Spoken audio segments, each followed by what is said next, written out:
Welcome back to Fireside Rangers. I'm your host, Anthony Rivardo, with my co-host here, Eric Wilson. And today we're going to be talking about the 2022's recently announced Jack Adams Award. We feel, of course, that Gerard Gallant should have won, but he did not. Instead, it went to the head coach of Calgary, Sutter, and he went ahead and took the win despite the Rangers having a couple more wins in the win total. Of course, the Flames did end up with more points on the season, but here we are. Rangers in the Eastern Conference Finals. They made it deeper into I know it's a regular season award, but the Rangers so far have proven to be the better team. So it's going to be interesting to discuss this. Eric, how are you feeling? Why do you feel that Gallant should have taken the award home? Yeah, I mean, pretty bummed out to see Gerard Gallant not take home this award, but I do want to start off by just saying congrats to Daryl Sutter for winning, even though I believe it should have gone to our head coach. I mean, if you look at the stats here, this is Gerard Gallant's first ever season with the Rangers, and he came into it with a very young team, who was honestly let down by our previous head coach, David Quinn. And he was able to take this team with very little playoff experience and bring us to the Eastern Conference Finals. As you said, it is a regular season award, but to get us from a lower team in the league to seventh in the league in just one season, it's pretty impressive. And I think those stats should have been enough to get him the award. Yeah, I completely agree. And when you take a look at the season that the Rangers had, of course, the development of all of the youth that they have, the young players, as we mentioned in yesterday's episode, just talking about how the Rangers were an underdog entering the season, an underdog entering the postseason. No one really believed in this young team and its ability to go deep into the playoffs, let alone win as many games in the regular season as they did.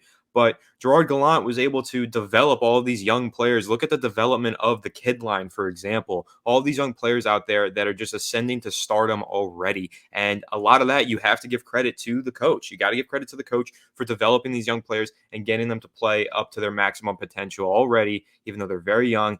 And look at the Rangers deep into the playoffs because of the kid line. The kid line is a major reason for that. And as you mentioned, this team has very little playoff success. It's a regular season award, but just looking at the success that they have, or little playoff experience rather, and now they're having all the success in the world in the playoffs in the Eastern Conference Finals. And if you do take a look at the regular season, this is the second most wins for the Rangers in the franchise's history. So I think this was a historic year all around. We'll see what happens in the Eastern Conference Finals and so on and so forth. Regardless, though, this was a historic season for the Rangers, one of the best seasons that the franchise has ever had in the history of the team. And I do believe that Gerard Gallant should have been awarded for the success of his team this year. Yeah, and even outside of the success of the team in the standings, you could see Gallant's effect reflected in the stats of the players. I've got like one quick statistic here. The New York Rangers were the 10th team in NHL history and the first since the 2011-2012 Pittsburgh Penguins to finish with at least 50 wins and 100 points and have a 50 goal scorer, Chris Kreider, a 90-point scorer, Artemi Panarin, and a goalie with at least 36 wins in Igor Shesterkin. And obviously, the fact that it hasn't happened since 2012 and they're only the 10th team to do it, that's rare stats right there. And that's not something that you can get from just an average coach.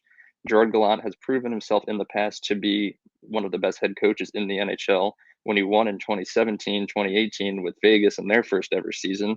And when he was nominated as a finalist back in 2012, I 2000, believe it was. 2015 to 16 with the Panthers. Okay, yes. But yeah, Yeah, and absolutely, the stats that you just mentioned, getting a career year out of Chris Kreider as well. Just kind of seeing all these players again, like we mentioned with the kid liner, reach their maximum potential. Everybody showed up and they played their hearts out and they played their best seasons. We had multiple career years along the Rangers this season, and there's no coincidence to me that in Gerard Gallant's first season with the Rangers, you're seeing all of these players have career years. yeah, it's definitely not a coincidence that we're where we are right now. I think our success is 100% due to Gerard Gallant.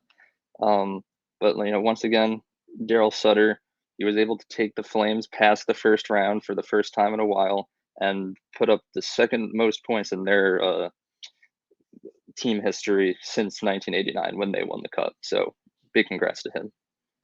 Yeah, of course, not to knock on either of the other two candidates, Andrew Brunette or Daryl Sutter, but we just believe, of course, that Gerard Gallant should have taken home the award. I mean, again, Definitely. historic season for the New York Rangers. And again, we're here deep into the playoffs and we're further than any of the other teams' head coaches that were awarded or nominated for this award. So Very that's true.